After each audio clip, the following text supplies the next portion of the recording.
Hi there, thanks for joining me today. Today's craft is a very inexpensive and fun Christmas craft that you can do, actually for any time of year. But this package of fabric is $1.19 Canadian right now on the clearance rack at Stampin' Up. And so what I've done is I've actually created 6 Christmas bags out of these 3 pieces of fabric.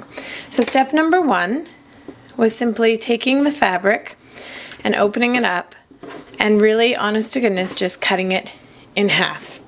So I started with this. It's a larger than a fat quarter size, but I just cut it in half. I don't measure. I'm not a seamstress. I call myself a crafter. So once it was cut in half, so you can see here's the half, I ironed over my edges very, very simply, and all I did was a straight stitch down the side of my fabric. You can see how good I am at ironing when you can still see the fabric lines there, but hey, that's okay. So step number 1 was just a straight stitch down the side.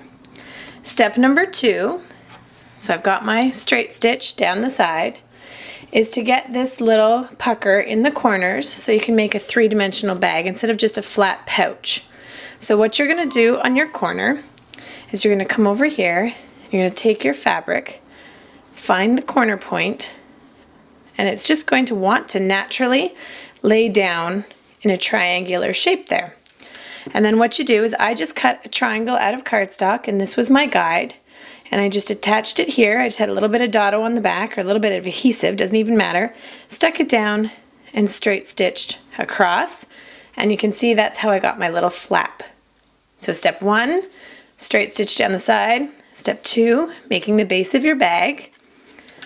Step number 3, so you can see here my base is done. Step number 3 is I just ran a stitch across the top to hold down these iron down sides on the top of my bag.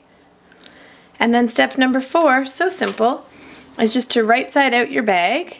And you can see here by having that nice little triangular wedge, you can get that base of your bag down here. And you've got yourself an easy peasy gift bag for Christmas, and 6 for $1.19. I mean, you're talking 20 cents each-ish, a quarter for the bag, which is cheaper than any dollar store.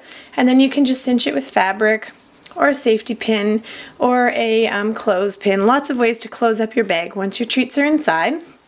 And one other way that I did is on this bag, so when I right side out it for you, you can see here, I just sewed in some of this retired ribbon that I had right into the seam. So when I do close my bag, this will just wrap around. I can tie myself a nice bow with my gift inside, make a little matching tag, and voila! You have yourself a very, very, very inexpensive way to use the fantastic fabric that's on sale at Stampin' Up. Check out my blog at stampwithheather.ca for more ideas and details. Thanks so much!